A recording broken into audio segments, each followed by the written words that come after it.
I'm Emily Weiler with the Montana Public Health Training Center in Missoula, Montana. Really excited to have you all today. Again, welcome all the Coloradans as well. And really excited about this training. I will be here through the duration. I will probably turn my camera off, but I will be here and I will check the chat. So if you have questions for Jim or any technical issues for me, I'll make sure Jim sees them and I'll make sure to handle any questions. If you get booted out for any reason, you have some weird internet, just click on the link and come back in. We'll keep letting you back in. And we'll have an evaluation at the end. So we do really appreciate if you fill that out. It's a quick survey. So we continue to offer cool trainings like this to you all for free. So thank you so much for coming. I will turn it over to Jim and reach out if you have any questions. Thank you so much. Welcome, everybody. I want to thank Emily, the School of Public Health, in the Cooperative Training Center for having this training. Again, this is something we did earlier in the pandemic. Got a lot of feedback that it was useful. I hope it will be today. I wish that, Emily and I were reminiscing about last time, and I really would love to say that things are better. In some ways they are, in some ways they're not. So I want to applaud all that you do as public health workers. It's great to see we have a majority of people actually out of the state of Montana. This is a multi-state initiative. So I just want to say that I'm a social worker. I was a real social worker before I went for many years, before I went on to become a researcher and an academic. I could not appreciate all that you do. My youngest daughter, who has escaped COVID, she's the strongest and probably the healthiest of our family of four, but Omicron just got Josephine, and she's back out of it. So this is all personal. So anyways, it's great to have you here today. Whenever I do a training, I feel it's imperative to talk about where the material draws from. More and more, this is from my own research. I'll talk about myself just a bit down the line. But these are the organizations that have contributed, their work has contributed to this presentation. Also some individuals that have helped out. And then finally, the School of Public Health, of which I'm a affiliate faculty member. I want to say thank you to that. So before that too, I'll just tell you that I am a social worker since the mid-90s.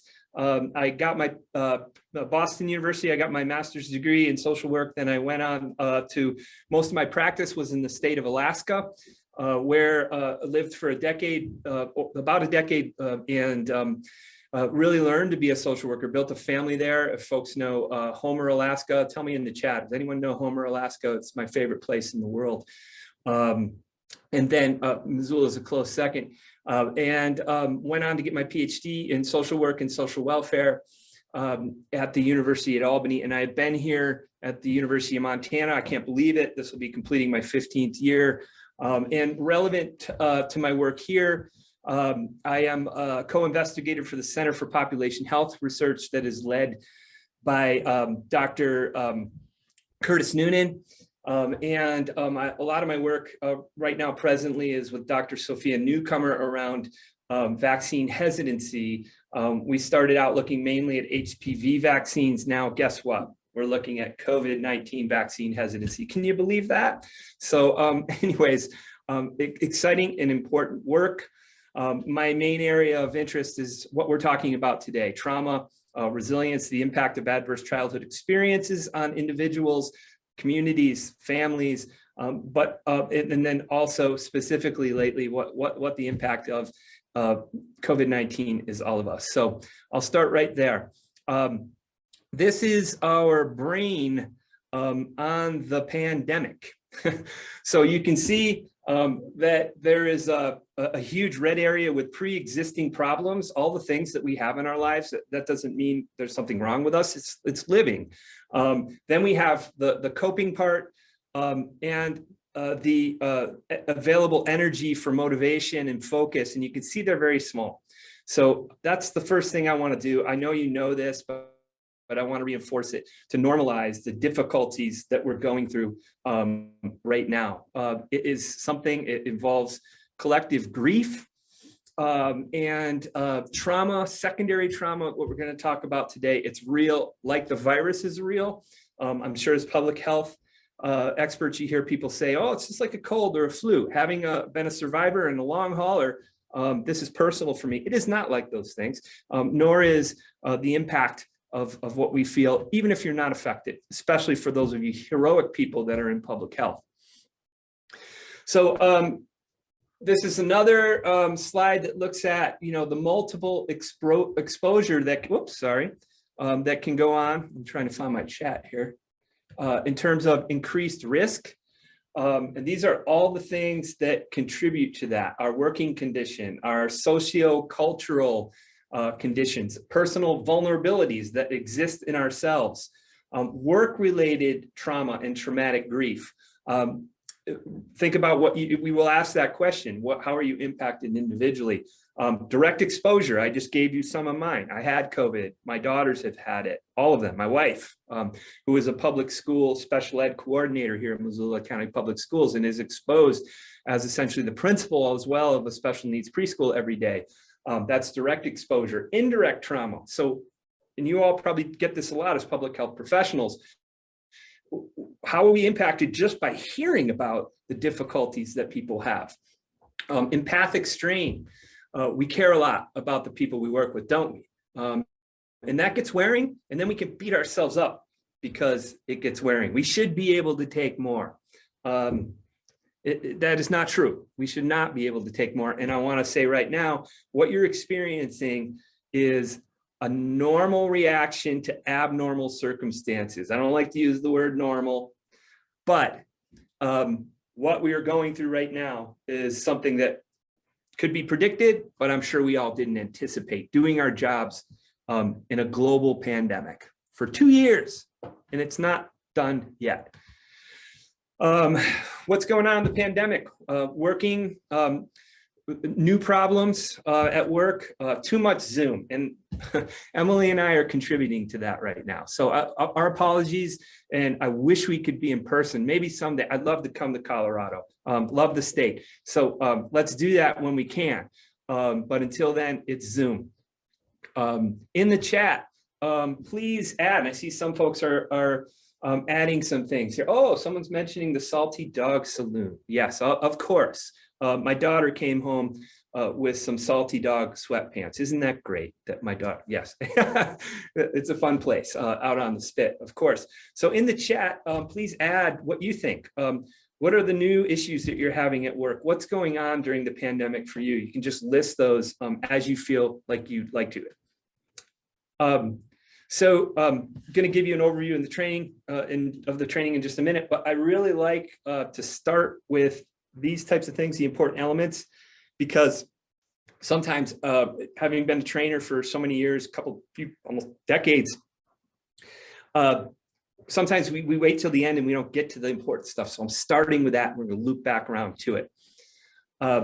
Here are my examples about why I strive to be resilient. We need to be resilient. It's not hard, or it's not easy, I should say. This is Josephine, my youngest. This is a couple years ago. She's now 18. That is Stevie, the female, now 2.5-year-old border collie puppy that I came home with. A long story behind that. I was at that moment the best dad in the world, because I came home with a puppy. So anyways, that status is now gone. I'm in the middle of the dads probably. Anyways, this is my daughter, Darla. Also, there she is coming home from beautiful Plains, Montana, a ranch where we got Stevie. I'm not at home now, but I would introduce you. I thought I might be this morning. My wife, Brenda, also holding Stevie. And these pictures kind of make you want, ooh, don't they? I hope they feel good. They sure do to me. And that is something we want to reach for when we try to be resilient. So our training guidelines and norms, I think it's important to have these, and they aren't rules, but I think it's important to establish these elements of a training, even when we are on Zoom, like we are today. Be comfortable, be open to the possibilities. What does that mean? I work with a lot of child welfare workers. I work with a lot of public school teachers. Now I work with public health workers that have and that our work is very, very difficult, and sometimes we can get cynical. Things will never change. The principal in public schools isn't good enough, so I can't do my job. The Board of Education makes these erroneous decisions. Okay, I get that. And let's be open to the possibilities, at least for the next couple of hours that we're together. Contribute to the dialogue as you can. This isn't an optimal format. I see folks are putting things in the chat. That's awesome. Please do that. No blaming. That's something I like to put down, just in terms of, let's try to use strength-based language when we can. Also, let's not sugarcoat it. I'm here to tell you that becoming resilient, dealing with trauma is not easy, and it's not going to be better with some chocolate in a bubble bath. Might make us feel better. There's nothing wrong with those things, but I want to own the fact that we feel what we feel for real reasons. So I'm not here to sugarcoat anything, but let's try to focus on the positive, maintain confidentiality. If someone brings up something, if I say, wow, I had this difficulty in the School of Public Health that was tough for me, let's try to keep that amongst ourselves, and take breaks when needed. We're going to take breaks, but you take one anytime you need to. So it's important to realize that we're talking about trauma. Trauma is about us. Adverse childhood experiences, ACEs, are about us. I can share with you that I am an individual that has had some success. I've had my difficulties in life. I have a significant ACE score. I do, so I put that out there to say trauma is all of us. So let's realize that there could be some triggering things here. Take care of yourself as you need to. There's nothing staggering here in the broad sense, but that doesn't mean it might not trigger me as someone that has experienced things in my life. Consider a range of help, from simply taking a break to the training, or seeking help from a healthcare professional if you realize some things that are impacting you in greater ways than you thought as we go along with the training. And as I said before, trauma and ACEs are something that impact all of us, not just others. So when I say ACEs, I think many of you will know about this, but I'm talking about the Adverse Childhood Experiences Study. If you don't know about that study, gosh, look at it. Basically the most, I think, the seminal public health study of our time is showing the connection between child abuse and neglect in childhood that then impacts our health and well-being, even our lifespan expectancy, our life expectancy over time. It's real, and it's something we need to think about. So here's something I'd like you to do while I'm talking in the interest of time. And I'll tell you that I, as a professor here at the university in social work and also in public health, it is a pet peeve of mine when I'm at a training or a meeting and people keep us late. I will never, ever keep anyone late. I won't keep you late today. In fact, my aim is to get done a little bit early. So you get back a little bit of your non-Zoom life, and very importantly, please fill out the evaluation at the end. So here are the things I want to hear from you. Of course, do this if you want to. I hope you will. It's helpful to Emily and I to know who you are. What brings you to this training? Where do you work? And how are you doing? Put it in there as you're comfortable, and we'll lap back around to that from time to time, and I'll keep an eye on it as I can. This is the training description that you probably saw, I would imagine, in the announcement, but the impact of trauma on individuals, families, and communities is well established in the time of COVID-19. Those working broadly in the field of public health, most of you, are impacted in many ways. Those in healthcare organizations are impacted personally, professionally, and organizationally. I like to look at what we're talking today in those three ways. Now, more than ever, it is essential that those of us in healthcare organizations work to promote resilience in those we serve, our organizations, and in ourselves. Okay. The reason why I like to break those things up is sometimes when we talk about self-care, I get pissed. I have a difficult job. In the past, when I was a social worker working in mental health in Alaska, working in tribal villages that were only accessible by small plane, almost dying in a lot of instances in these like little tin cans of planes. I loved it in most days, but not others. When people told me to take care of myself, it almost made me resent that. Like, wait a minute, I'm doing the best I can. my organization's kind of messed up in these ways, and now I got to add that to my plate. So that's why I like to look at things in terms of personal, professional, and organizational. Here are the learning outcomes. I won't read through them, but broadly, we're going to learn about the impact of trauma, how to be resilient, and some individual strategies, I should say strategies for individual professional and organizational ways that we can take care of ourselves. Training kind of has two parts, had three parts before. We kind of honed it down just a little bit. So I might, in the interest of time, move around a little bit. I'll probably do that at the break if I need to make sure that we get to some essential pieces. This PowerPoint will be made available to you in PDF format after the training. So don't feel like you have to, I never take notes, but if you're a note-taking person, I've done that for you. You can have these. I would encourage you to share it. Not only do I not care if my work in this area is shared, I encourage it. We shouldn't be proprietary about these types of things in my mind. So introduction, we're doing that now. What I like to refer to as Trauma 101. What is trauma? Some of you know this. It might be a review for some. And for others, it might be new.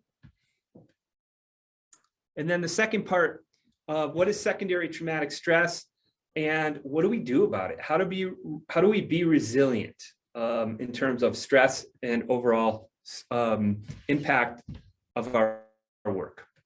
Okay, so I'm just looking at the chat here, just quickly. So thank you all for being so good about chatting. Okay, one important question. What is an ACE score from Fiona? Thank you for that question, Fiona. The Adverse Childhood Experiences Study is a study that looks at the impact of child abuse and neglect on our personal health, our emotional health and well-being later in life. And Rob Anda, who is the principal investigator of that study, one of them, who I have the good fortune of having as a friend, developed with Dr. Vincent Folletti, an MD in Southern California, a scale that will actually tell you what your ACE score is based upon what you've experienced in terms of child abuse and neglect, particular types of neglect and physical abuse, emotional abuse, sexual abuse, and things like that. That's a whole nother training we can provide. Emily, we could do that, put it on our list. And what this ACE score does is predict a correlation, not causation, almost though, which is unusual in social sciences, of what the risk is, the predictable risk for individual to experience things like health problems, even cancer, COPD, chronic obstructive pulmonary disease, and then of course the things we think about like substance use disorders and mental health. So happy to talk more about that individually too. And there are all kinds of great websites. There's one in particular, the Center for Disease Control has one that's eventually sponsored the study. So first things first, resilience. Dr. Ann Madsen, who is based at the University of Minnesota, defines resilience as the capacity of a dynamic system to adapt successfully to disturbances that threaten system function, viability, or development. This concept can be applied to systems of many kinds at many interacting levels, both living and non-living, such as microorganisms, a child, a family, a security system, an economy, a forest, or a global climate. So it's a very broad definition. I like this one a lot because of that. Whether we're talking about a person, a community, an economy, a country, or a natural environment, resilience is the system's ability to deal with change and come out at least as strong as we were before it was disturbed. Sometimes the system shows resilience because it is improved by the experience of having been forced to change. That's hard to see sometimes, but sometimes through experiencing difficult things, we come out stronger. In my field of looking at examining both, as I'm a licensed clinical social worker, and treating and researching things like post-traumatic stress, we know about this concept now that is called post-traumatic growth, where individuals that have experienced trauma actually grow, not that they aren't impacted negatively from those experiences. The word resilience can describe three different processes. Number one, recovery, a system where it's a person, community, or economy, or country, or natural environment returns to the same level of functioning it had before the problem. The system can adapt to accommodate a disturbance, or it can be transformed. So three different broad ways to look at resilience. There's Dr. Unger from the University of Halifax in Canada is someone that I also research or use his research quite a bit too. There's different ways to look at resilience. Don't feel like you have to use mine. So the country and the world now, I have this terrible habit of two things in the morning: waking up ridiculously early, doing some work, coffee, and then I usually turn on, the fake news. Sorry, I get political from time to time. Anyways, I turn those things on. I look at the sports pages. Gosh, I'm a Bills fan. If anyone else watches NFL, another gut wrencher. But anyways, where the world is right now, and when I looked at this morning, what's going on in terms of Ukraine, in terms of what's going on, looking at January 6th, in terms of what's going on with the government being afraid to have things that we know work, like mandates and masks and things like that because of the 2022 midterms. My gosh. So what's going on? There's a lack of response. Politics, Black Lives Matter was a big deal for many of us, should be, certainly was for my family, was for my organization.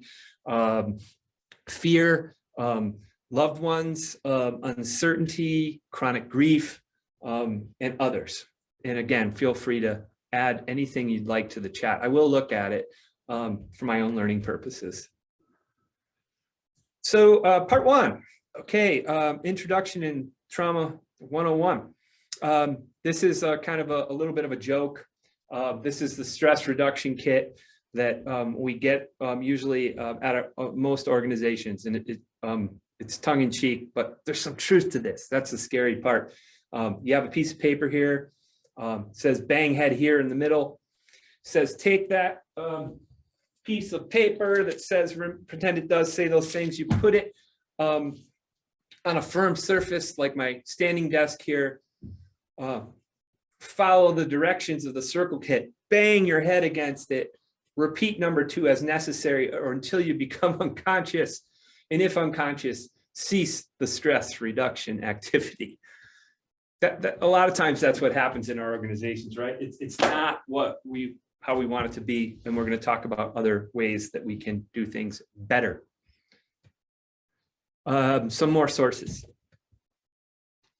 So some of the training here, I work for the National Native Children's Trauma Center, which is a SAMHSA funded organization, part of the National Child Traumatic Stress Network for years here at the university. And we developed a training for secondary traumatic stress that was in particular in partnership and by invitation with Native communities, the Bureau of Indian Affairs. That is in part where all of this comes from, just to let you know that's available as well. And for those of you that might work in tribal communities, I would really encourage you to check out the National Native Children's Trauma Center here at the University of Montana. There are also some great resources, of course, in your home state of Colorado. Nancy Lucero at the Butler Center at the University of Denver is a colleague of mine that I've learned a lot from. So anyways, there's others too. So let's all work together. Our objectives right now to learn the definitions of trauma, secondary traumatic stress, other concepts. What are the warning signs and what are the strategies for mitigation? It's a 3-part process. What is it? What's the impact? What do we do about it? That's what we need to be doing for these stressful instances in our lives. I think it's important to work on developing trauma-informed systems in our work, in our organizations.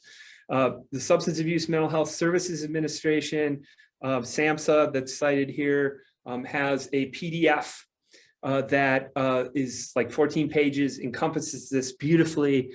It's free. I encourage you to look at it. This is a program, an organization, or system that is trauma-informed realizes the widespread impact of trauma and understands potential paths for recovery. It recognizes the signs and symptoms of trauma in clients, families, staff, and others involved with the system and responds by fully integrating knowledge about trauma into policies, procedures, and practices. And it seeks to actively resist re-traumatization, one of the most important parts. So something we could talk more about, another training that could be a unit unto itself. So stress and trauma, what do we mean by trauma? How about putting that in the chat? When I say, what is trauma, what does that mean to you? No wrong answers. I have a specific answer I'm going to talk about, but that doesn't mean it's anything is wrong. So please feel free to put those things in the chat. So first off, talking about stress while you're putting those your ideas of trauma in the chat. Okay. So I'm sorry, Zoom was just telling me I needed to sign in again. I'm going to ignore that, Emily, and hopefully it doesn't impact our training. I'll sign in if I need to. I'd like to look at stress in 3 different types of ways: positive stress, tolerable stress, and toxic stress. So positive stress, appropriately, we see a little guy here who is getting a shot. He's upset about it, hurts a little scared, but it's positive. And boy, doesn't this resonate with us right now? We all need shots in arms for what? Yeah, of course, vaccines for COVID. We call that positive stress because it's kind of worth it. And it actually brings something very positive that we need, health promoting. And in this instance, even though it is a bit stressful.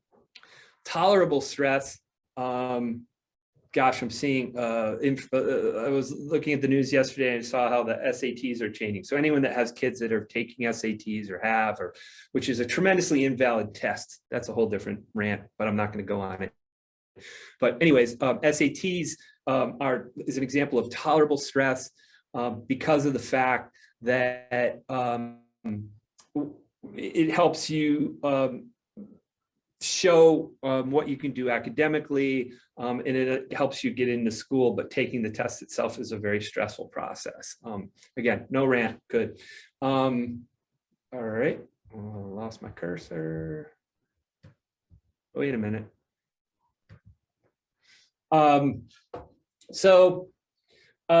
Stress is tolerable stress, and then the final one, toxic stress. So toxic stress is really what we want to be worried about. So our bodies are designed to handle stress for about 20 minutes at a time, like this high level. I'll talk about this more in a minute. And then have it go away, and not when it's longer than that, when it's repetitive, bad things happen. It actually can kill neurosynaptic connections. We'll talk about that in a minute. And this is the reason, this toxic stress piece, that ACEs, adverse childhood experiences, can be so impactful. So I tipped my hand here. I showed you the slide. We're going to do small groups. What is trauma? So you put some of it in the chat. That's awesome. Now get with Emily's going to put you in some small groups. And I would like you to discuss what you think is trauma. And then I will have, depending on time, maybe not all groups, but I'm going to ask some groups at least to report out through the audio what it is that you came up with. No wrong answers. Okay, so can we do that, Emily? Yes, I am putting you guys in groups. And how long would you like them to chat for? Let's just do like 5 minutes. Okay. Perfect. Let's go 7 minutes. Okay. All right. There we go. There's a lot of you. Hold on. Yeah, so we probably won't all report out because we got a good crowd here. We'll ask for some volunteers though. And there's a lot of answers in the chat to your question about what is trauma. So I really appreciate all those comments that people are putting in. Yeah, and I'll look at those when with you, Emily, when the groups are doing their thing. Perfect. Okay, there we go.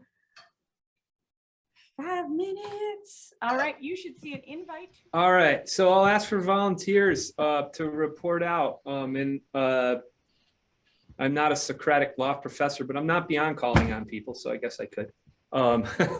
So who would like to share what was discussed in your group? I'm asking about what is trauma, but if something else came up, that's okay too. And say who you are and where you're from.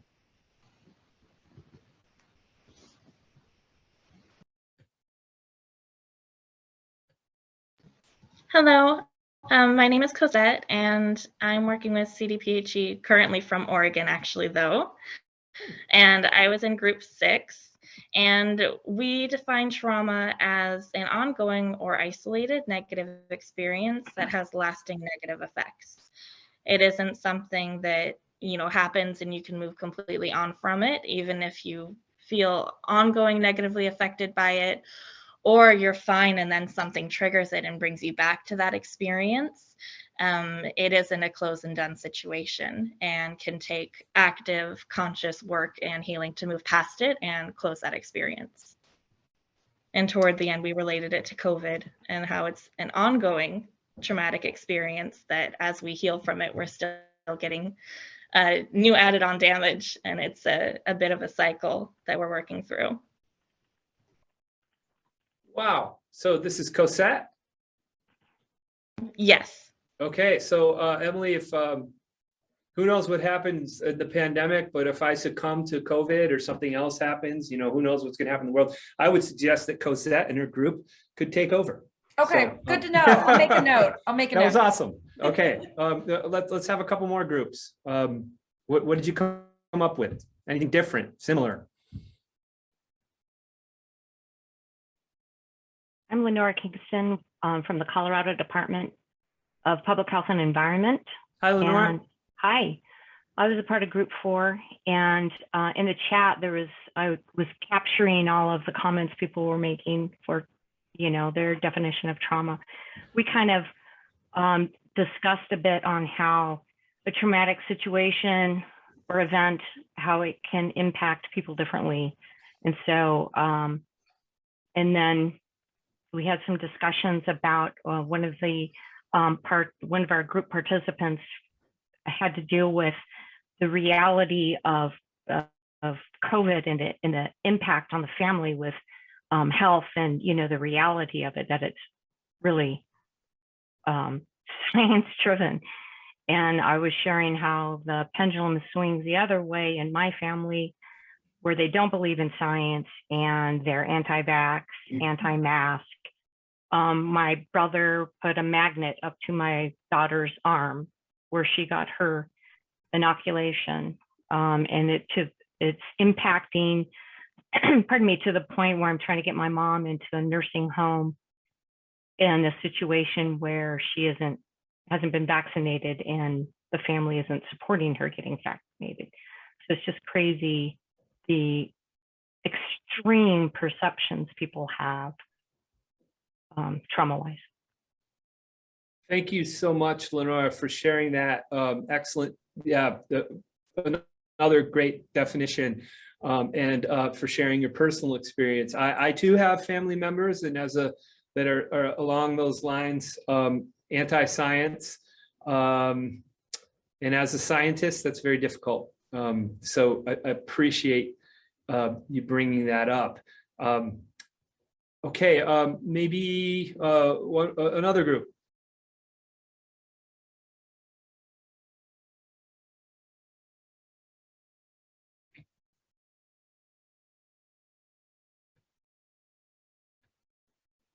Did anyone have anything completely different?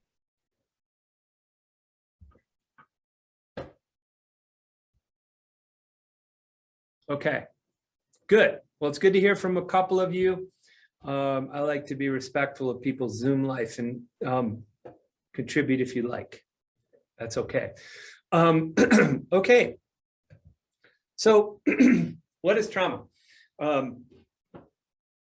Different definitions that are out there in various ways. This slide came up and during the break and when I was kind of looking at where I was, and Emily said, "Ooh, that doesn't look good." And this is for real. This is my former beloved and hard to find 2004 Toyota Tundra. In Missoula, I hope this isn't the case for many of you in other areas, but we have these things called unregulated intersections. So, you know, let's have a neighborhood intersection that has some decent traffic, even by a school like this one, and there's no stop signs whatsoever. So anyways, there's rules you're supposed to follow. Someone did not. This happened to me. I'm okay, but there was trauma in my life. There was physical trauma. There was a concussion. That's what a lot of people think about when it comes to trauma, but trauma is far more than that. And you all came up with some, and we'll talk about what that is more. So trucks, no more. No more. So the SAMHSA definition of trauma I like, and it plays upon something I believe that Lenora, sorry, had said that your group talked about, which was trauma is individualized in both what causes trauma or triggers it, and how it's manifested can be very individualized. So I want to stress that. Stress, I should say, trauma and violence are widespread, harmful, and costly public health concerns in many ways. Costly, like in terms of dollars, but also in impact in many other ways. SAMHSA describes individual trauma as resulting from an event, series, or a series of events, or set of circumstances that is experienced by an individual as physically or emotionally harmful or life-threatening, that has lasting adverse effects on the individual's functioning, mental, physical, social, emotional, or spiritual well-being. And there are other domains that we could add there too. So I like that one. So let me ask this and put it in the chat. I'm going to talk about the fight, flee, or freeze response. There's another one that's come out. I think it's fawn, you know, so, but it's the mechanism is the same. Why do we have this, what used to be called just fight or flight mechanism in our bodies as humans? Why do we have that? And I'll look in the chat.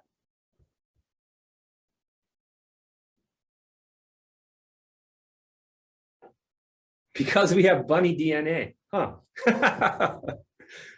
I like that. Self-preservation, caveman brains, very good. Survival mechanisms, yes, you're touching upon it, great. It is, it keeps us alive, essentially. And there's some theories out there, and let's be clear, I'm talking about this Friday in my graduate research class about theories. There's theories out there, for example, with things like anxiety. Why do we have anxiety in our lives? And there are some evolutionary theories that are out there that say, well, the people, someone talked about cavemen, so early humans, those that were not anxious weren't around. They're not around anymore. They were killed. They looked at like a predator and went, oh, that's interesting. I'm not scared of that. And bad things happen. So it's actually an adaptive thing. Not that having generalized anxiety disorder is anything we want for anyone. But basically this mechanism keeps us alive. It is a very good thing. However, when it's needed more than it's designed for, which again, I'm going to say is 20 minutes of any of our time at any one given moment, it becomes harmful to ourselves, even though it keeps us alive. So this is kind of automated here. We can see we've got people from Colorado, Oregon, Montana. I'm, spent a lot of time in Alaska. We got to get some Alaska people involved here. I would love that, Emily. How can we do that? Anyways, let's think about it. But we've got bears. We have, I love it about our campus. I wish you could show you how beautiful our University of Montana campus is. I think we had Emily, last semester, we had a period where we were getting one, almost two bear warnings on campus Yep. a week. That black bear there, he was all over campus for months. Yeah. So, bears are cool, love them, and, they can be dangerous. So anyways, many of you might have encounters where you're close. And I had one on the Moose River on the Kenai Peninsula where I was, basically here to my door from the biggest brown bear I've ever seen. Oh my God, didn't get out of that canoe for like 3 hours after that. So anyways, what happens is we see the bear, our hypothalamus triggers the release of adrenaline and cortisol, stress hormones in our body, good things. I was a soccer player. Those of you that are athletes or have been, that adrenaline is a good thing. If you've ever been in a car accident, unfortunately, like I have, that adrenaline is a good thing because it increases our breath rate. It increases our heart rate. Our blood pressure increases. All of the blood in our body sucks into our brain and our major organs. That's why our hands can get, and our extremities can get cold and numb when this happens, because we're trying to survive. That's happening to me just a little bit right now, because this is tolerable stress where that happens just a little. I'm presenting to some very smart people in around the Rocky Mountain West. It's stressful, but just a little bit. So this goes into maybe more high gear, and then the hippocampus kicks in. I also do some expert court witness things around the impact of trauma, and when we talk about false memories, when we talk about memories, people can't remember things from trauma. That's what the hippocampus does. It protects us. It's that denial piece, and in many ways, denial is our friend. It keeps us alive. I use denial every day with what's going on in the world right now. But anyways, trauma is an extreme example of that. So the body is flooded with these stress hormones, which is helpful until it's not. When it happens repeatedly over and over again, when this thing called complex trauma happens, you probably see that in public health, where we have individuals that don't have domestic violence in their lives, interpartner relational violence once, it happens repeatedly. Kids that have repeated abuse and neglect, and they're constantly going through this up and down a process of fight, flight, or freeze, which actually kills neurosynaptic connections in our brains. They don't come back. However, our brain is neuroplastic. I want to say that it is not hopeless. We find different ways to go around those issues. So it's not gloom and doom. How common is trauma? I have some statistics on kids here. I work with families a lot in systems and institutions that work with kids. 1 in 4 children who have attended school have been exposed to a traumatic event. Screening results indicate that in some communities that upwards of 70% of children have been exposed to trauma and are experiencing traumatic stress. It's estimated that up to 70% of individuals have experienced a traumatic event in their lives. SAMHSA agrees, as do most researchers, this is probably underreported. And in some communities, it's more than others. Let's be clear. I am in this too. We all are. We need to get through this collectively and together. Many years ago, in the beginning of my doctoral program, we had who was the director of the Arizona Department of Health and Human Services come to talk to us at the State University of New York at Albany, where I was doing my studies. Last name was Burns. Anyways, Mr. Burns had told us about the 80-20 rule that he learned about when he took the job. And maybe this might be the case for some of you in your difficult public health positions. So anyways, what Mr. Burns' predecessor that had the job before him said, hey, Mr. Burns, here's the deal. This is a really difficult job. It's a great job. I'm glad you took it. You're going to have great success. But I want to tell you that 80%, well, what's the good news and what's the bad news? What do you want first? He said, I'll take the bad news. And the woman who had the job before him said 80% of what is required to be successful at your job is out of your control. 80%. Wow, that's great. Thanks for the bad news. What's the good news? The good news is that 20%, and think about this in your jobs, of what you need to control is in your purview, in what you can do. Okay, that's only 20%. That doesn't seem to add up. But here's the thing. If you work as a team, everyone else has that same ratio. So if you've got a team of 5 people, there's your 100%. And you probably have a team of more people. So we need to do this together. We need to recognize the constraints in our work and also not give up on that. Be resilient and figure out ways to keep going with that. This is a cook fire in our backyard. I say that because that is the only legal kind of fire to have in Missoula. So of course, that's what it was. Fire to me is something that brings about resilience. And I like to bring these elements to the fore when we're talking about these issues. So let's see here. Okay. Part 2, secondary traumatic stress and resilience. I'm going to suggest where we're at right now would be a good time to take a break.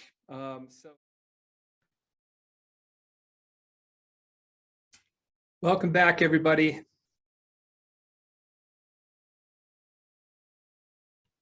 Hello. Emily, can you hear me okay? Yep, you're good. Okay.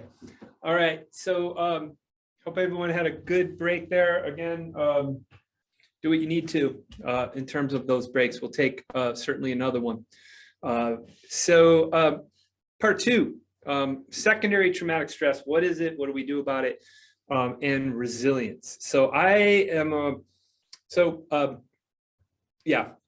tell you in a minute more about it. But anyways, secondary traumatic stress is an important concept to me as a licensed clinical social worker, in that working with a lot of people that have been traumatized by design, what I want to do has impacts on us. So that's kind of what I've resonated with. There are different elements of stress, trauma that we could be talking about. What I am using here in terms of secondary traumatic stress is applicable to many other different areas. So keep that in mind. As I look out on the oval here, I see that, our ice rink, we have an ice rink out there that students can skate on. That's nice for resilience, physical activity, fun. They're shoveling it off. Emily, maybe we should go. I just learned that Emily isn't a figure skater. So I am indeed. Maybe you'll be out there later. They're trying to get it back up to where it needs to be. So, all right. Anyways, okay. So where does this idea come from? For me, that is, it's not my idea, secondary traumatic stress, but how did it impact me? So this is a picture of the plane the actual plane I flew in Homer, Alaska, and Kenai Peninsula over Kachemak Bay many, many times. I did 300 takeoffs and landings as a passenger in these 4-seater, sometimes 6-seater planes if there was no cargo. Beautiful. Emily, can you see my cursor when I do this? Yes, I can. Okay, cool. So the Cessna 206, workhorse of Alaska, one of them. And this plane would take me to the villages that I worked in, about 150 people each. I worked for a native corporation, so I actually worked for the tribes, and I was the community health development coordinator of those villages, meaning that I did clinical work, and I also was a community organizer working with the tribal councils and the elected chiefs of the villages to help them formulate their own goals. So hold on a minute. So if you don't like flying and the idea of flying over a glacier like this is in a small plane, well, I should say, if you're in the plane, and that impacts you, that is primary trauma. When you're in a plane, you don't feel that way. For me, just telling you about my experience impacts you, that is secondary trauma. You're hearing about what I did that could be traumatic, may or may not be for me, but impacts you.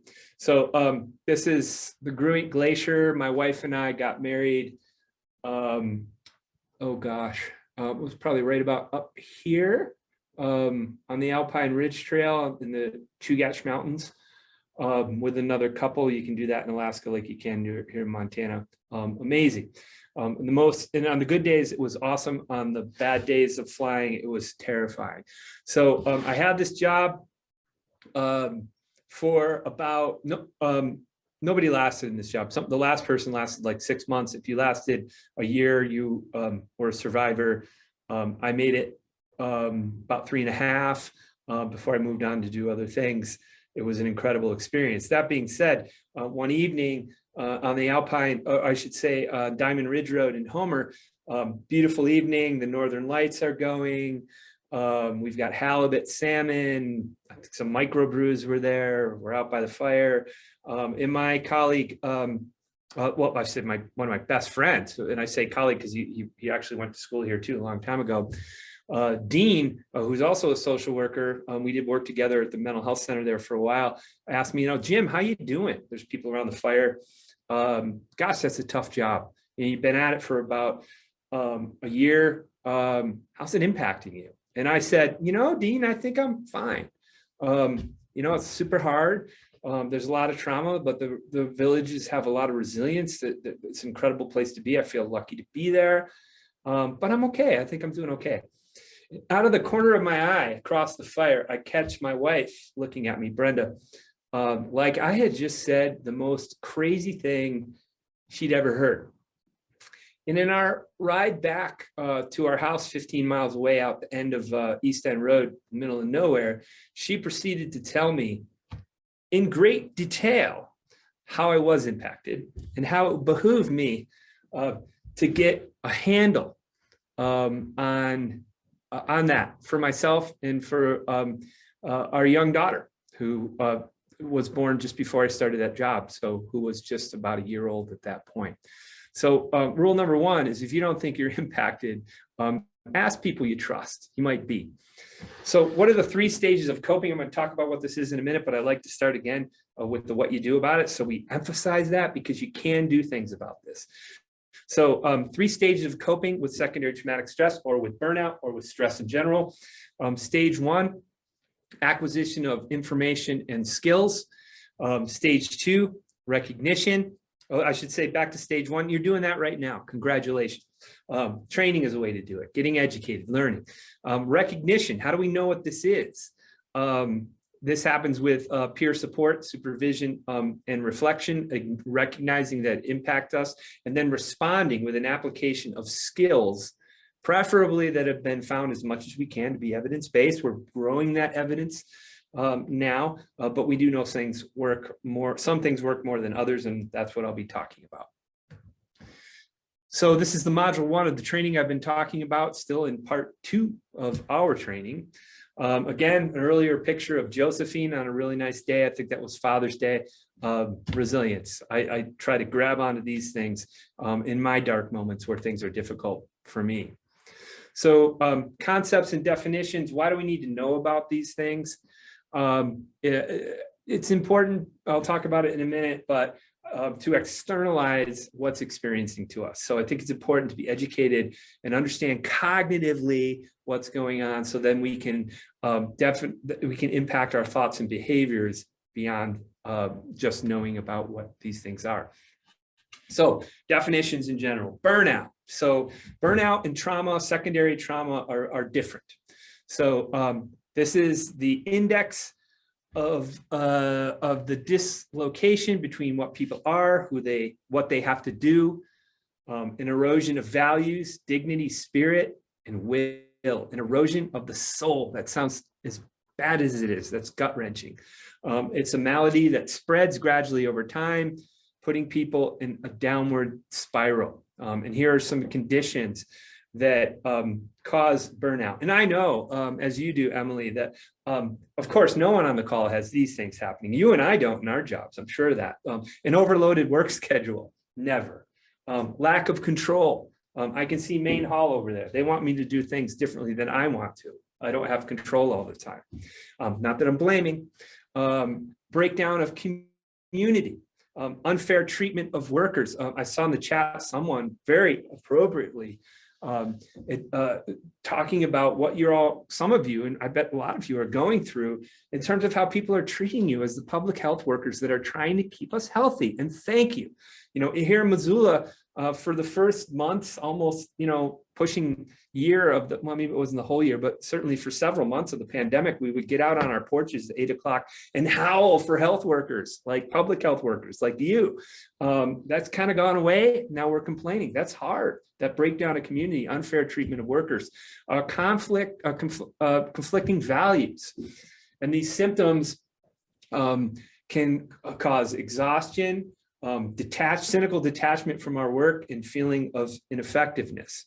So the contributing factors are here. We talked about some of those. And that's why I like to look at things in terms of personal, professional, and organizational, because it's incumbent upon our organization, my organization, to help us with these things. It's not just on us individually. So how do these factors impact you in the pandemic? Please put that in the chat. So the questions are, any of these: mismanagement, schedule, imbalance, personal risk, fear of downsizing, and then these risk factors here. So, you know, you generally get the idea. How are you impacted? Oh, I see Emily commented, no, we never have these things at our organization. So of course we're being sarcastic. So yeah, add those things as you think of them. So job scope creep, Fiona just mentioned that big one, right? I know in my position there, like maybe 10 years ago, even there used to be 2 of me, and then maybe 20 years ago, there used to be 3 of me, you know, and I'm still doing the stuff, right? So anyways, including vaccine research. Okay. Thank you. Mismanagement, lack of appreciation, absolutely. Amanda, schedule imbalance. Maddie, no one making decisions, listens. That's horrible. Yes. Life balance, a ditto from Brianna. Thank you. Excellent. Please keep them coming. Get them out there. So moving on to another definition of vicarious trauma. You may have heard this related. People talk about secondary trauma, vicarious trauma. This is the negative transformation in the helper that results from empathic engagement with trauma survivors and their trauma material, combined with a commitment or responsibility to help them. It can cause disrupted spirituality and a loss of meaning and hope. This was brought about, this concept, basically looking at therapists. It applies to many other health professionals, but Lori Perlman, a woman that I have had the good fortune of knowing for many years and done some writing with relative to the treatment of post-traumatic, complex post-traumatic stress disorder. And I should say there too, if you ever want resources, email me, let me know. If I can help you and I can do it, I will. So, and you can help me. We'll all do this together. We're all in this together. I can't stress that more. It is based on the constructivist self-development theory. I'm not going to get into this, even though I'm a theory geek, too much. But basically what this means is that our core sense of who we're being is impacted by the work. And the mechanism is empathic engagement. So some of us feel like, and this is one specific concept, that, oh, if we're impacted, we need to step back. We need to put up boundaries. We need to set good boundaries for ourselves personally and professionally. And that is absolutely true. However, what Dr. Perlman and her colleagues found is that it's exactly the opposite that causes vicarious trauma. That actually disengagement, because we care. I think I'm willing to say, I think everyone on this call cares about the people they work with. So when we don't allow us to, that actually can be harmful to us too. So it's that kind of paradox of we have to have boundaries, and we also just can't become uncaring. That doesn't work either, and can lead to burnout, or burnout can contribute to that. Secondary traumatic stress is the concept that I like the best. And well, let me say this. As a practitioner, I like vicarious trauma. As a researcher, I like secondary traumatic stress. It's operationalized better. It correlates with the definition of post-traumatic stress disorder in the Diagnostic and Statistical Manual of Mental Disorders, which is kind of the book, the definitions by the American Psychological Association that helps us diagnose things like mental illness. So Charles Figley is one of the people that first coined this phrase, says that secondary traumatic stress, or STS, is the natural and consequent behaviors and emotions resulting from knowing about a traumatizing event experienced by a significant other, the stress resulting from helping or wanting to help a traumatized or suffering person. Well beyond therapists here. This could be anyone working in public health. It could be a nurse. It could be a policy person. It could be a manager. It could be a teacher. It could be a professor. This can impact all of us.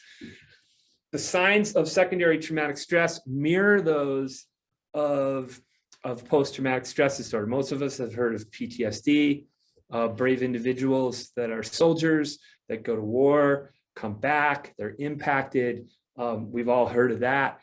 This is kind of you don't have to be in war to have that experience. It could be a car accident, it could be trauma in other ways, physical abuse, neglect, or other things that overwhelm our senses. And it's up to the individual of whether or not those things are traumatizing. Something that's traumatizing to me might not be to you, and vice versa. So, but some of those symptoms are thoughts or images, intrusive thoughts and images, nightmares, flashbacks, difficulty concentrating, trouble with sleep. Our worldview changes, how we think of the world. And signs can include denial, detachment from clients, alternatively, an over-identification with clients. Oh, I can't be sick. I have to be there. The Joneses are coming in. Who can work with the Joneses if I don't? Well, a lot of people could. I'm not that important. It might not be convenient, but yes, I can be sick and home if I need to.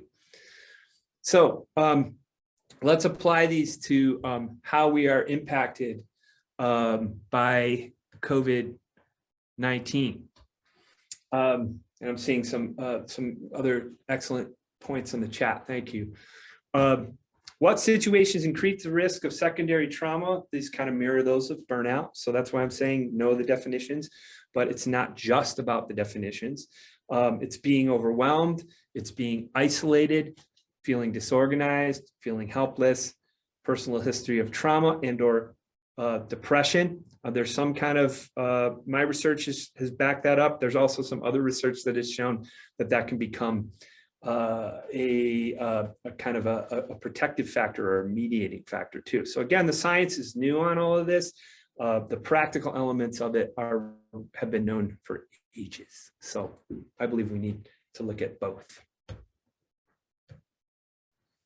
Specific examples: flashbacks, emotional disconnection, increased hypervigilance, being pessimistic. I know, unfortunately, I get that way in my work. Nothing's ever going to change. And then I beat myself up for being pessimistic. Not helpful, not helpful. Chronic stress, health issues. I mentioned that I got Delta, fully vaccinated. I'm a pretty healthy guy in a lot of ways. How the heck did I get it? I'm convinced it's stress, that which impacts our immune system. Our immune system is complex. Antibodies are only one part of it. So chronic stress and related health issues are real. Despair, hopelessness, some other examples. And I like to say this is the part of the presentation where I get us sufficiently depressed about our work. But we are going to come out of it. I think it's important to own this, and then we're going to end with what do you do about it, because it is absolutely something that we can do something about. Not that it's easy, and not that I'm sugarcoating it. Okay. Other warning signs. This is a big one for me. Tempted to do more for a particular client. Client being broad, could be student, could be patient, and to do it alone. Reluctance to talking about a particular case or client, and regular reminders. So things to be aware of. This is something that I really want to hit hard. You can tell that I'm trying to emphasize it here. Hey, Jim, there's also a question in the chat. Oh, thank you. From Maddie? Yes. Yeah, okay. So would it be correct that an example of secondary traumatic stress would be hearing, watching employees under other supervisors be mistreated and disrespected and know what they've been reported without any improvement? Maybe that could be a good tool to approach our leadership with. I think absolutely. Yes. Thanks for bringing it up, Maddie. And this ties into why I want us to think about trauma broadly. So yes, I do believe that. And even if it doesn't technically fit the definition of secondary trauma, so what? I mean, that's really impactful, but I think it does. And I know I have had tremendous success dealing with managers in organizations like in child welfare or public schools that you never hear this, right? A manager says, hey, you're in public health. It's hard work. You knew that when you got into it. Suck it up, deal with it, and do your job. Not helpful. Very true. Your job is tough. My job in mental health is tough. Teachers' jobs is tough. Child welfare, tough. But that attitude is not. So the more that we can use these definitions, we can use science, we can refer to the literature, we can show web pages from SAMHSA. I think the more we can impact people. When I've done that, I've had, when I had a middle manager in child welfare that was a veteran and didn't want to hear anything about burnout. But boy, when I said his workers might have something that mirrored PTSD, oh boy, no, we got to do something about that. I don't care what it is. How can we make it happen? This stuff has a tremendous impact on worker productivity. Use that with your managers. You're losing money, whatever it takes to get there. Thank you for that question. And Emily, thank you for pointing that out. So I'm trying to hit this home here. Secondary traumatic stress is a normal reaction to abnormal circumstances. For me, being a trauma therapist in a remote native village where you had to land on a plane on the beach or get there by boat, that's the only way you could get in and out. And seeing 8 to 10 clients a day that had tremendous trauma in their lives is not, sorry to use the word again, normal. Of course it had an impact on me. So don't beat ourselves up. And if you feel these things, right on target. Of course you do. Okay. All right. You see me going back and forth here. I am in Jeanette Rankin Hall, which is a very, very third oldest building on campus. And it's either I turn the heat on and I'm either sweating or I'm cold. So I'm back and forth. That's what I'm doing. Regarding definitions, should I care? Should you care? Some, but not entirely. Why and why talk about secondary traumatic stress? I'll say as a psychotherapist, I believe in talk therapy. I don't believe everybody should, that everyone has to talk about issues in a therapeutic process. I don't. For some people, it works great. For me, it's worked great. But there are other ways to do these things. Energy work, yoga, meditation, exercise, tons of different ways. But anyways, when it comes to secondary traumatic stress, it really, really is important.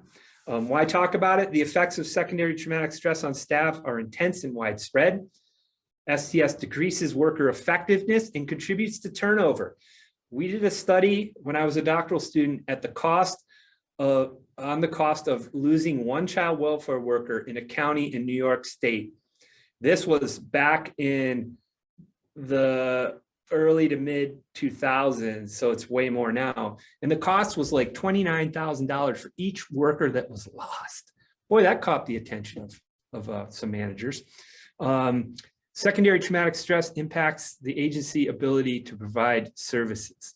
Okay, and I want to say, I know here in Montana, I'm sure it's true in Colorado, Oregon, otherwise, we're losing public health workers like crazy, and we can't afford it. You're heroes, and we need to treat you that way. How do we name the trauma? Is it acute versus chronic? Is it violent versus non-violent?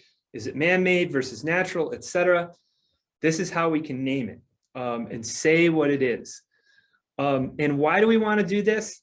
Because it externalizes the event. And I can tell you that when I had individuals that or still do, remind me of my daughters that come in to see me as a therapist and say that they've experienced this trauma, sometimes it scares me and I feel internally like, whoa, what if this is happening to my daughter? I feel like it's with me and my daughters and myself and my wife, but it's not, knock on fake wood. That hasn't happened to them and they are okay. So it is a way to get it out there. Stress during the COVID-19 pandemic, all of these phenomena potentially impact all of us now more than ever. Moving forward, we'll use the terms burnout in the presentation, vicarious trauma, secondary trauma, and toxic stress as examples of what we all might be and likely are experiencing. What to do about these phenomena overlap. Worry less about what it is at this point and concentrate on the what you do about it. Because if it's any of those things, what we're going to talk about, and you come up with your own ideas too, is likely to help. Okay, we already took a break earlier, so we're going to go a little bit further, and then we'll take a break in just a bit. Okay, group activity. Okay, this is what I'd like you to talk about, and let's do 10 minutes this time. So I'll put these, we're gonna report out like we did last time. I will put these in the chat. I don't know if I can do that right now. Or Emily, can you do that? Can you copy them? Is there a way, or do I have to do it from here? I can't copy. I can, if people are able to take a screenshot and take that image into your chat is usually the best, because once you're in your rooms. I think, okay. If you want to do breakout rooms. Yeah, let's do breakout rooms and let's do it for 10 minutes. Okay. And these are the questions. Kind of jot them down. Maybe if one person per group does that will be good. But what work-related stressors do you experience? How do they impact your ability to do your job well? How do they impact your ability to collaborate with your coworkers? How do they impact your ability to perform self-care? How does all this impact turnover? So I'm not expecting you to answer all 5 of these. This is just giving you some kind of prompts to say how is what we're talking about so far impacting you during the pandemic. So we'll do it for 10 minutes. Yes, welcome back. So what we're going to do now is to report out what it is you discussed. Go back to the prompt questions, and I want to emphasize that these are prompts, that it does not, I want to know what you talked about relevant to what we are talking about here, even if it doesn't fit in one of these 5 questions. So who would like to share? I'll start. We got 2. Go ahead. Who wants to go first? Ahead. Thank you, Maddie. So I'll share. My name is Sydney. I'm with the Colorado Department of Public Health and Environment. And I was in group 8, I believe, with Pam, Tyler, and Tori.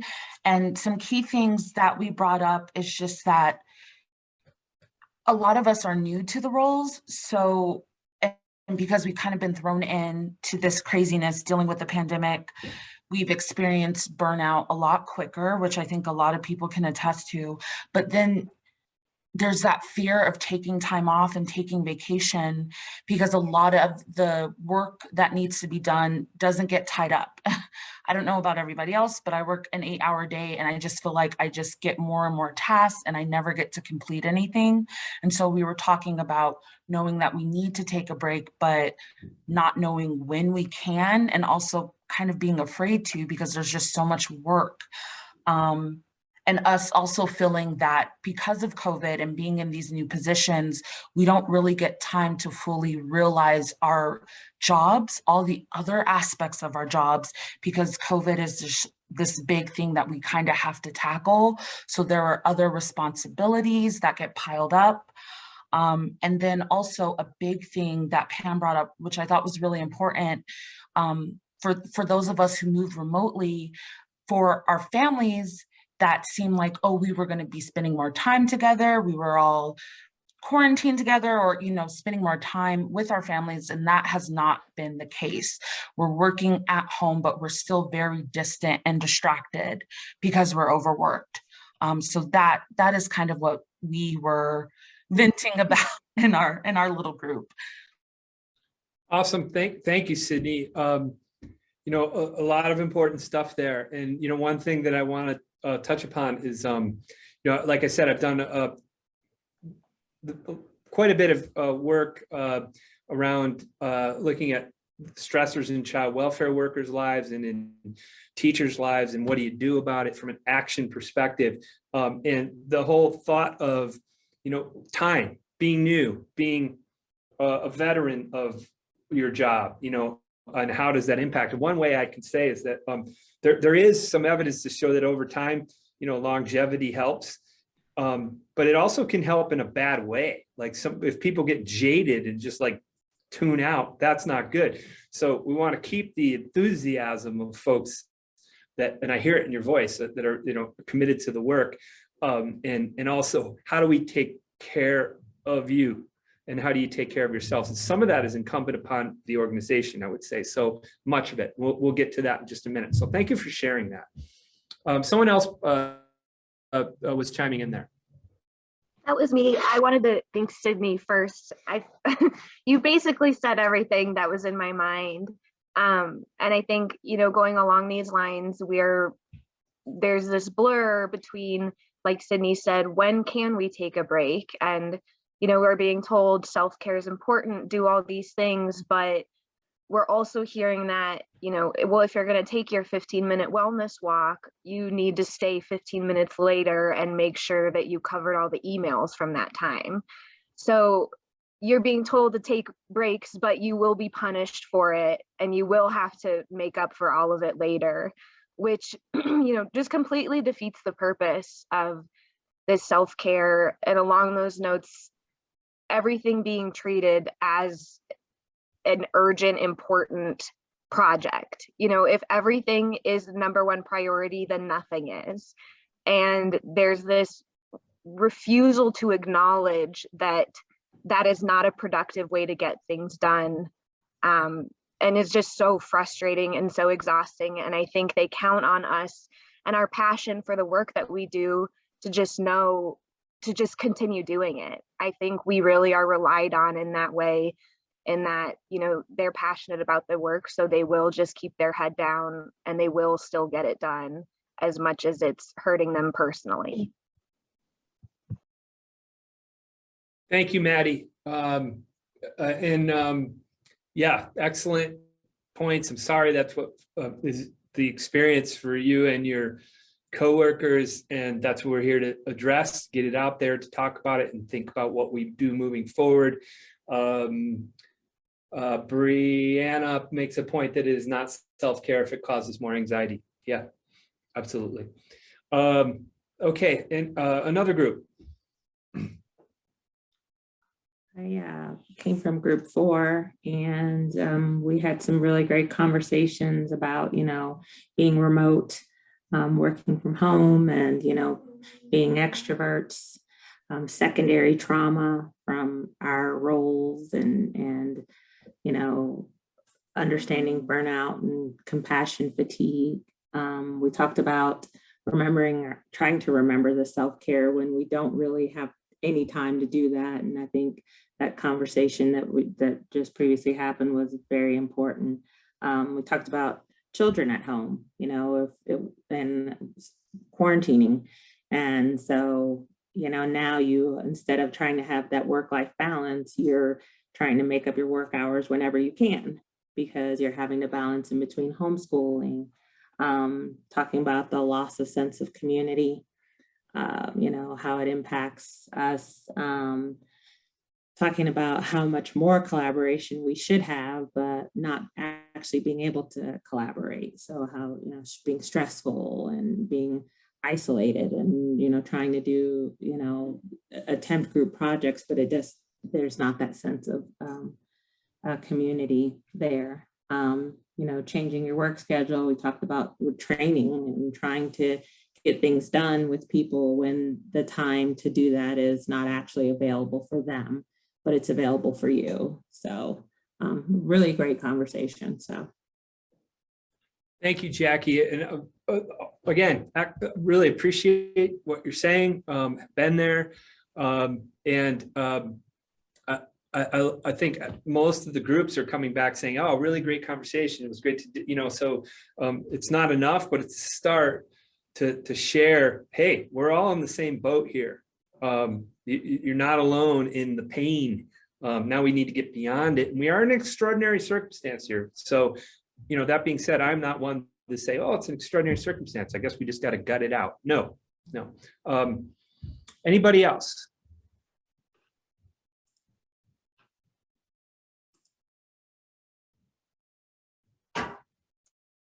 Okay, let's take another break, and we will come back. Let's come back at 11:05, and this is the home stretch. We're gonna move into strategies for what we do about this, and like I said, we will not go over. Possible we'll end a little early, but yeah, take a break, and then we'll. I realize, you know, 3 hours on Zoom is a long time. So look forward to seeing you in about 10 minutes. Thanks, Jim. Thank you. Okay, welcome back, everybody. Zoom is moving around on me. I hate it when it does that. Okay. All right, we said 11:04, right? Okay, cool. Okay. Thanks for the reminder. So welcome back. What we've done so far is talk about the impact of trauma, secondary traumatic stress, stress in general, toxic stress, and within the context of doing this in a global pandemic. So what we're going to do for our remainder of the time is to talk about strategies that exist and are starting to be shown to be helpful. So the body of literature when it comes to secondary traumatic stress is growing. So that means that what we need to do is kind of harness what is there. Where people like myself are continuing to do research. The last couple of studies I did were, it was a while ago now, but relative to secondary traumatic stress in public child welfare, or public teachers, I should say, both a quantitative study and a qualitative study. And it's been slow, but it's starting to pick up. What we do know is what works for primary trauma and stress. And I would argue that the best thing we can do in science is to find related fields where things work. So we're on sound ground to say that this is at least evidence informed. So you can see I'm back to one of my takeaway points here. Secondary traumatic stress is a normal consequence of our work, and its effects can be mitigated. So seems like most of us on the call are experiencing these things. This is not something to be ashamed of. It's to be expected. Our bodies are not designed to feel the repeated stress that jobs like yours create. We can mitigate it. That's what we're talking about now. Okay, self-care is a necessity. This is just a cartoon here that is this idea. First I heard it was by Laurie Perlman, who talks about vicarious trauma. And it's the idea of putting your oxygen mask on first. And we have like a parent here. It looks like it's, you know, crude type of cartoon to show someone on a plane. Maybe it's a parent and a kid. And I can totally identify with this because I remember the first time we flew out of Alaska with our daughter, Darla. in those of you who have been there know that you get a lot of these red eye flights. So you leave Anchorage at like 1 a.m. and then you get to Seattle, 3 hours later, 4 hours later, again, 4 a.m, and then you do your flying from there. So it's exhausting. So we're on the plane. I'm holding Darla. My wife is, kind of sleeping on my shoulder, and the flight attendant comes on and says, in the event of an unlikely blah, blah, blah emergency, put your oxygen mask on first. And I have to say that, when I heard that, I thought that was kind of was pretty silly. It's like, no, I'm not going to put it on myself. I'm going to put it on my daughter and my wife. Then flight attendant went on to describe, hey, smart guy, if you don't do this, you're going to pass out and you will be no help to anyone. So that is true for us. And I know that public health workers are really good at putting other people before themselves. Is that true? I bet it is. And it needs to be flipped. We need to take care of ourselves first. So the levels of STS mitigation, I've talked about this before: personal, professional, and organizational. And one approach I would like to present to you is this idea, the ABCs. I like it in that it's easy to remember, and I think it encompasses some ideas of wellness that cross sectors of our private lives. So, and our professional lives. This is another idea that came about by Lori Perlman, and her and I came up with another idea that I'll present a little bit later. But it's the idea of creating awareness, balance, and connection in our lives. So awareness of our surroundings, of what we're having, what is impacting us. And part of the reason why I've been asking you these questions and asking you to put down some of these kind of gut-wrenching things in the chat is to be able to have that awareness. And you might say, well, duh, Jim, of course we're aware of it. Externalizing it, talking about it, connecting with others that experience that too, takes some of the power of that away. So that's the first step for awareness. In terms of balance, easier said than done, but that's something I'm seeing in the chat too. And one of our colleagues that was talking about, how they're impacted by supervisors and how they pile stuff on over and over and over again. Second. It's that hot thing that's happening again in my office. So finding that balance, being able to set limits, advocating, because I know that that's really hard to do because, I like to set limits too, but I have bosses that have power over me and I can't always do that. What can I do? I can collectively work with others to try to help the middle managers see what's going on. It's not always successful. It's a first step, but finding that balance, and the balance can come in many different ways. I mean, I'm looking out, we've got an inversion going here. I know you understand that in Colorado, but we've got a big one happening here in our small Missoula Valley. There's a mile-high mountain right over there out that window, and the fog is kind of settled, but boy, there's a lot I can do here in terms of having balance in my life. And lately I've been just trying to get out and have walking meetings, things like that, instead of being on Zoom. So a place that I can potentially take off a mask, or even these days have a mask on because it might still be needed with Omicron, but feel very confident in the outdoors that we're not going to infect each other. Finding that balance, whatever it may be. I know we're in Montana, Oregon, in Colorado, at least here, we've got 3 beautiful states. So that's where I go, but there are many different ways to find balance, even within our work, to not be doing the exact same things. Like as a trauma therapist, I was good at it. I liked it. I got all those cases. That's not sustainable. And then mix it up, different types of cases. And then connection. So, and this can mean a lot of things. A lot of people go to the spiritual, and absolutely, that's a place to go. And I don't necessarily mean religious. It could be religious. Doesn't have to be, but connection to nature, connection to something that's important to us beyond our work.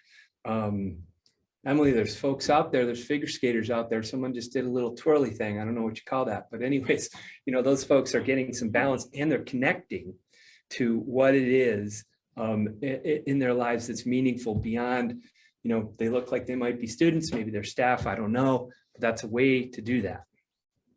All right, we already took a break. So it's one thing to say that we're going to do this idea of creating awareness, balance, and connection in our lives, but scheduling it is another. And I think that that's essential. So what I would do if we had more time, and sometimes these trainings go for a whole day, they can also be very quick. So we've got to get a happy medium here, but scheduling those activities and committing to them is a step, because we're talking about the cognitive behavioral triangle here, right? Our thoughts, behaviors, and actions all are connected, okay? So we want to start with what we're thinking about, and then we want to try to commit to those things. And I like to ask people to write down both long and short-term goals. And if we were able to do this in person, I would ask you to write those down and circle something you're going to do today. So I try to get to the gym when I can in the age of COVID safely.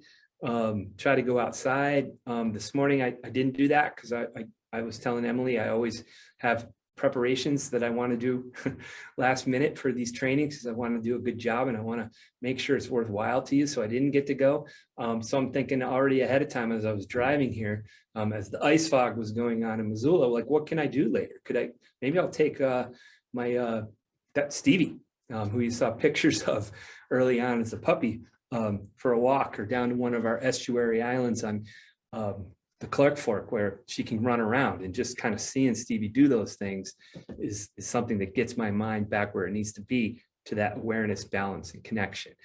Again, not a bubble bath, or it's not as easy. Take a bubble bath, have some chocolate. I'm not saying don't do that. I'm saying I know it's not easy, so I don't mean to sugarcoat any of this. Been there, and I realize, I've done that public health work in terms of mental health, but I haven't done it during a pandemic. So wow, you're all going through a lot. So this was somewhat, this is helpful. It was, in terms of the writing that Lori did.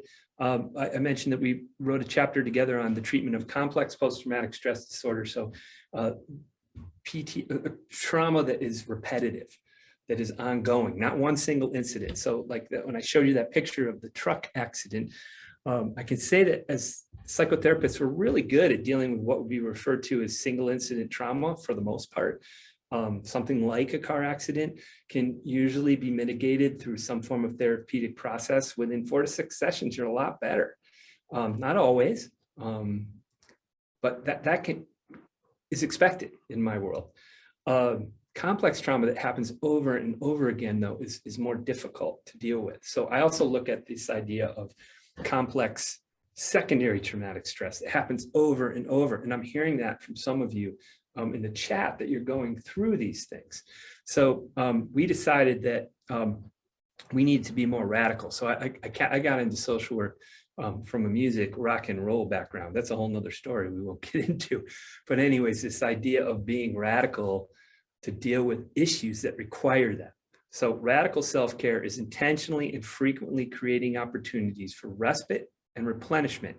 For example, to engage in activities that offer distraction and/or personal growth, exercise, have fun, rest, relax, and connect with one's body, and to develop and maintain sustaining, intimate, family, and other interpersonal relationships. So again, difficult to do, but as I think about, what the pandemic was for me the last couple of years, and until recently, I was a chair of the school, which meant it was on me to kind of help negotiate for 2 years how the pandemic impacted staff, faculty, and students. My job is one that can be done anytime, anywhere. That's kind of cool. And it's also a bummer when you're finding that your weekends are being completely consumed. So me just notching out time on the weekend that was not work, that's not enough. It's kind of sad, right? But that's a start. So that's what I would suggest needed to happen in my position in the pandemic. And I'm sure it's the case for you too. So what are the elements of this form of self-care? social support, professional consultation, spiritual renewal, and working protectively. And I'll talk about them all just individually for a bit here. So social support, creating personal and professional communities. And I'm kind of seeing that here. It seems like some of you might be from the same organization, or even if you're not, you might do similar types of work, or even if you do different work, like creating those avenues for you to understand with each other what you're going through, not in a vacuum, to spend time together, to know one another's personalities and concerns, to care about and for one another, and to share your values that might be different, then that's okay.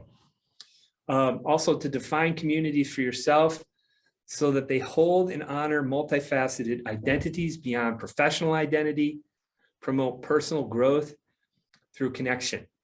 Now, we haven't talked much about culture here, but I think that's ultimately important. And I love it when I'm able to present, for example, with one of my Indigenous colleagues that I work with, because I have learned so much from Indigenous communities, and the worldview is different, and it only enhances my ability to do self-care when I learn about how others do. Consultation.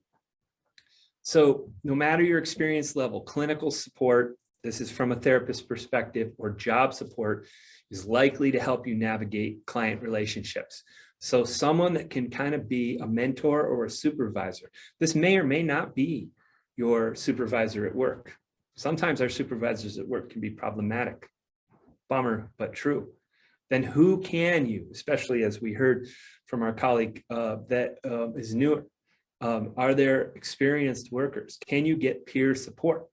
And peer support is super important, but it has to be done in the right way so you're not re-traumatizing the other. Like, for example, if I went to my colleague Jen next door and said, hey, I had this really tough time in class, this is what happened, you know, there was some stuff brought up that was political, people had different views, can I debrief it? I'm asking because my colleague might have had something that was very difficult too. And if they say, gosh, now not the time, I go see Ashley, who's over there, something like that. This allows us to be empathic in our responses for support, so you can continue to work with the people that you work with. And then spiritual renewal. So spirituality or systems of meaning are central to our responses to trauma and stress. Again, doesn't mean you have to be a religious person. If you are, great, use that. What are you connected to if not?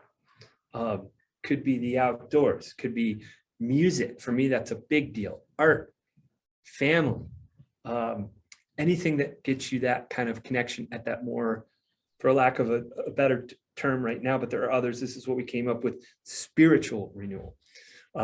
It's important to develop whatever form of spirituality you find nourishing and effective at ameliorating secondary traumatic stress. Tradition, in terms of tribes that I've worked with, and tribes contributed to this work. I mentioned other religious traditions, a sense of belonging to community and family, being useful. And that's tough now too, because I've heard other people or seen other people in the chat talking about how tough things are now.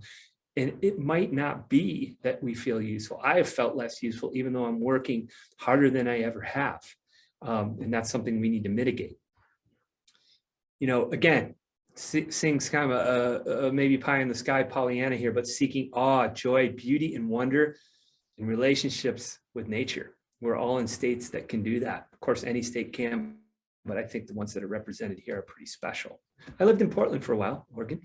I did a lot of stuff on the coast. I mean, all over, even the eastern part of the state's beautiful. Working protectively, adjustments of perspective.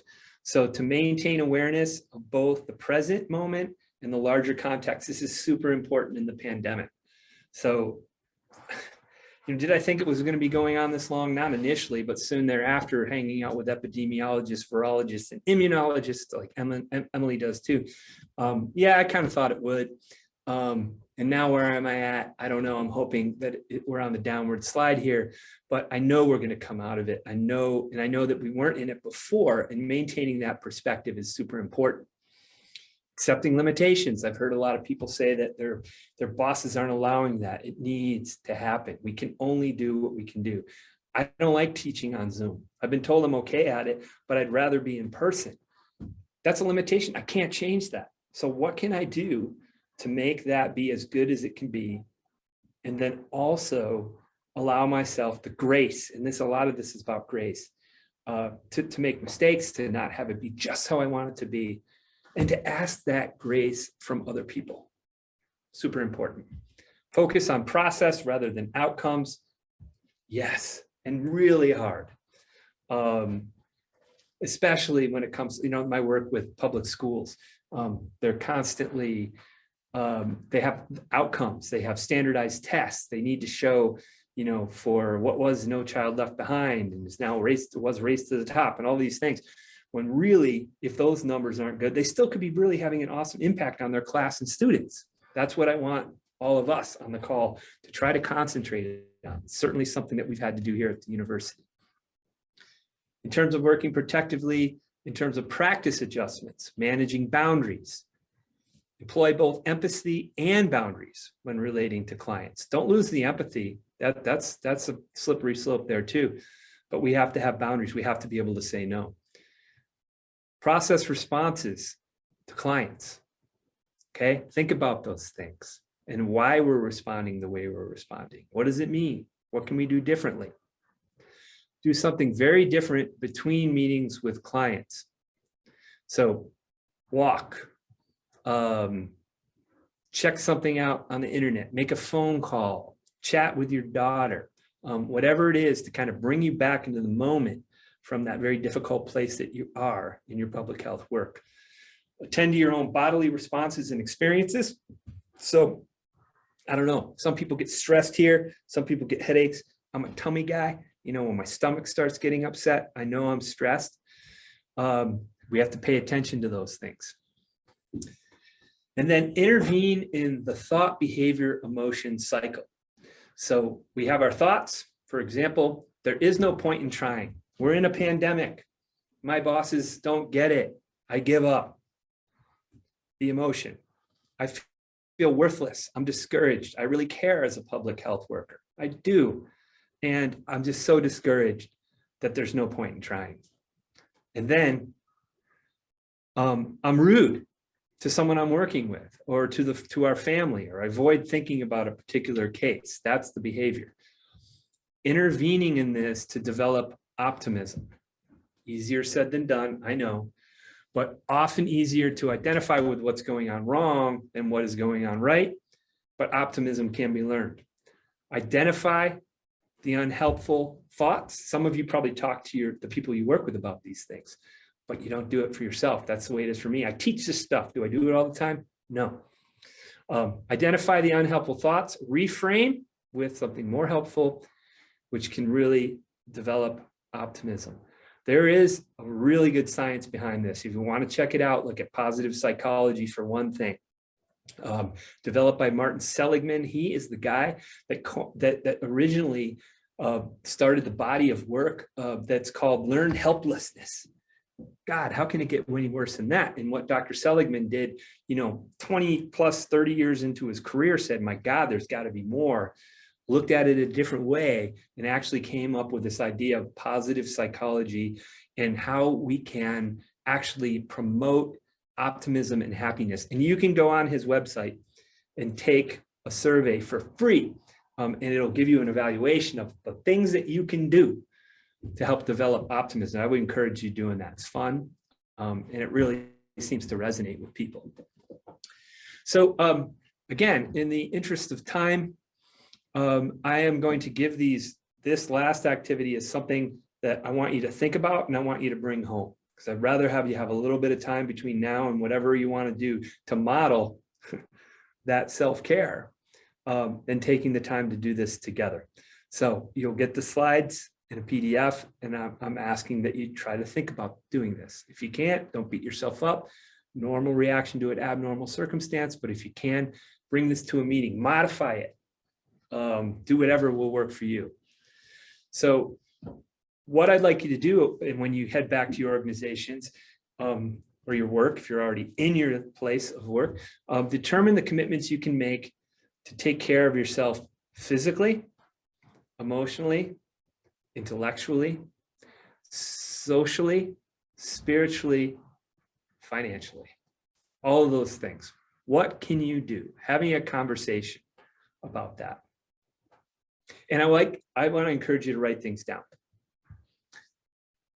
So also important to understand what we can change on an organizational level. So again, this is kind of from my work in child welfare. Size of caseloads, the type of cases that we get. And I kind of contradict myself here, saying that I think we can change that, but not always. That's why I put it here. The amount of paperwork that is required. Now, your bosses are going to say that's not possible. It's bureaucracy, how it is. One of my mentors was once a deputy commissioner for Department of Health and Human Services at the neighboring state of Washington.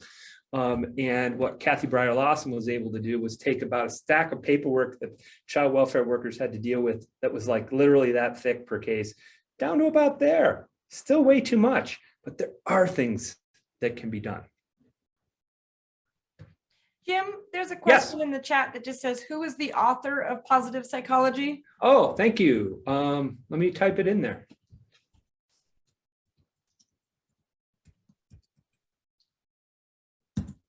There you go, Martin Seligman. And my email is on one of the last slides.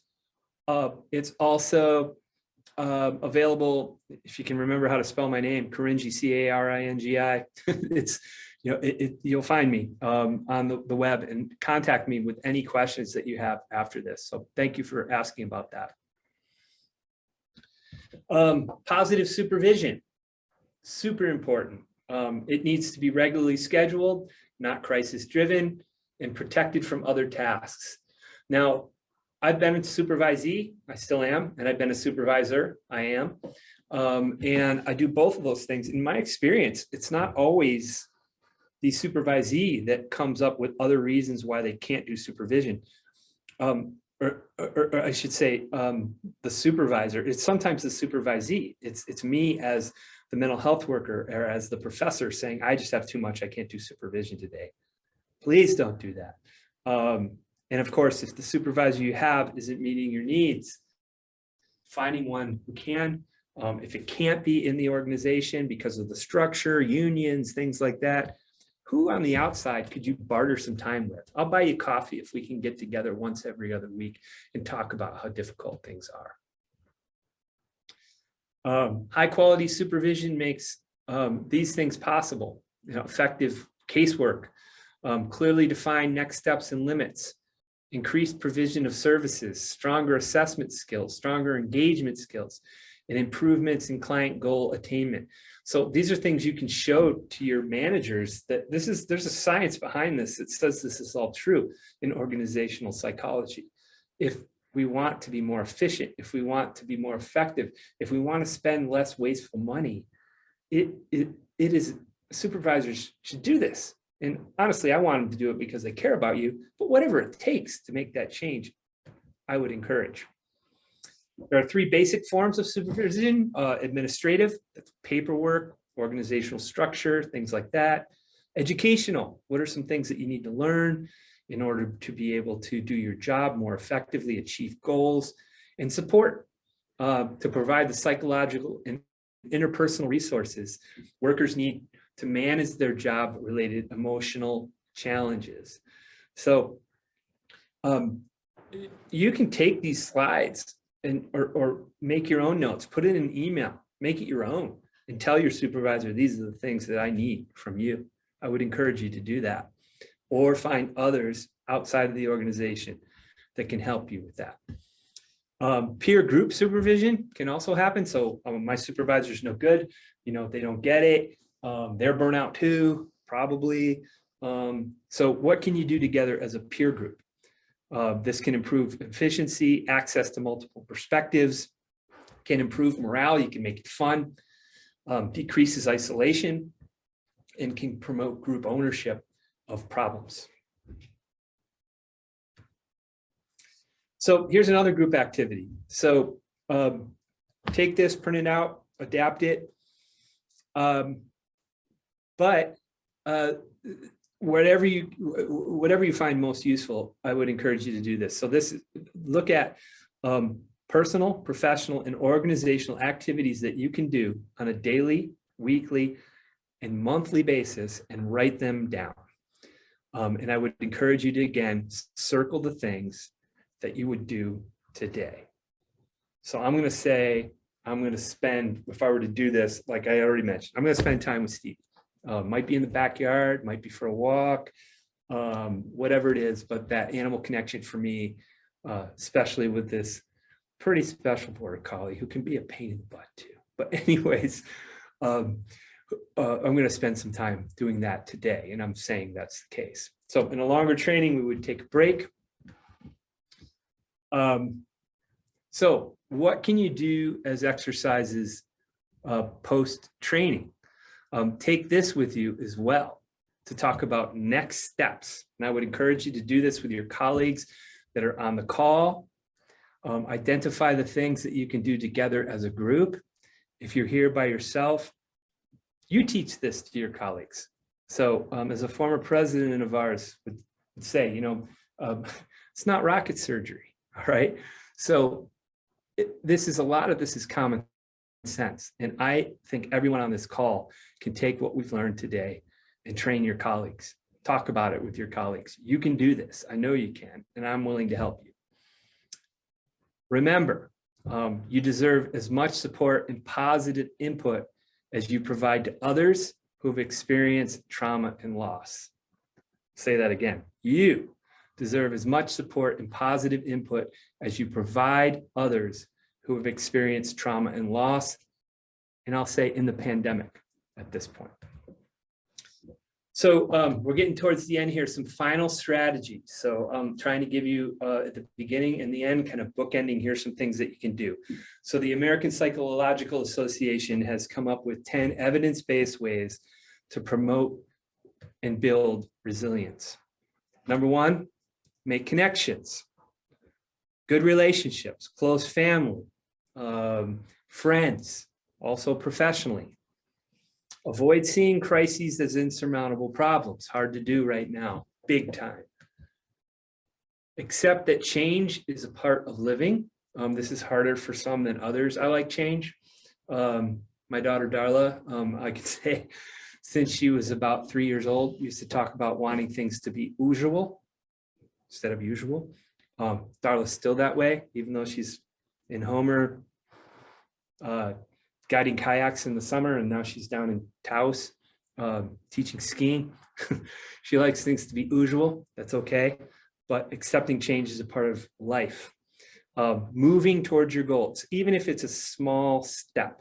So I got away from exercise for a couple of years in any meaningful way because of the pandemic. And lately, with the help of others, it's been just getting there. So my goal at first was just to get outside and climb for 20 minutes up Mount Sentinel right over there, or go to the gym or something, and not beating myself up because I'm not doing what I used to do 5 days a week a couple of years ago. Take decisive action steps. Act on adverse situations as much as you can, rather than detaching completely from problems and stressing and wishing they would go away. I do that. It's hard not to. Look for opportunities for self-discovery. Nurture a positive view of yourself. This is a big one. And we get back to that cognitive behavioral triangle that I showed a few slides back. What we think really matters. I would encourage you to think about your self-talk. That's something I've been doing over the last, I would say, month intensively. And gosh, some of the things that I say in my head about myself, I would never say to other people. What's up with that? And I'm a pretty positive guy, but we all do it, and it's impactful. Keeping things in perspective, maintaining hope. Check out Martin Seligman's work, Positive Psychology. You can learn more how to do it, and learn that it really works. Taking care of yourself, like we've talked about today. in any other way that you think about in terms of strengthening resilience. For example, some people write about their deepest thoughts and feelings related to trauma and other stressful events in their life. Meditation, spiritual practices help some people build connections and restore hope. The key is to identify ways that are likely to work well for you as part of your own personal strategy for fostering resilience. So whatever you get out of today, take it. And if something just didn't resonate and you think, you know, that cringy guy's nuts, leave it. Come up with a better idea. That's just fine. So in summary, our major takeaways: abnormal stress, secondary traumatic stress is a normal reaction to abnormal circumstances. We need to have awareness, balance, and connection. The way that we deal with work stress is to have a 3-step process of understanding what it is, recognizing it, and what do we do about it. And finally, creating things like awareness, balance, connection, using radical self-care, or some of these 10 ideas that we came up with the American Psychological Association. But finally, I would say that, you know, this is a start. And I applaud you for finding the time in your busy days, your busy pandemic days, to be able to do this. And as the sun comes up over Mount Sentinel and breaks through the fog, just as we're ending this clinic, or this, not clinic, but training, I think what could be more appropriate for me in the view that I have. I want to say thank you. I want to say that I appreciate you genuinely for what you're doing. You're heroes, and do what you need to do to take care of yourselves. If there's anything that I can do from where I am, contact me. Love to help your organization. I know Emily would too, and those of us here at the School of Public and Community Health Sciences for sure. So this is my contact information in terms of my email. Shoot, I think if you email me, I think my cell phone's on there. So anyways, you know how to get a hold of me. And then finally, thank you for attending. And there's an evaluation that Emily will get on right now and ask you to fill out. And I would encourage you to do so before you leave. It's super helpful to me. It's super helpful to our training organization here. It helps us learn. The first time I did this, we got good feedback. Also, we learned some things. So please give us your feedback. Thank you very much. Thank you so much, Jim. That was fantastic. I put the link to the survey in the chat, so definitely take a moment if you can fill that out for us. It's quick. We really do use that information so we can serve you all better. Thank you for attending. I will send out the PDF of the slides, and as soon as the recording is ready to go, we will send out a link to that video as well, so that you guys can continue to use this information and take it back to your organizations.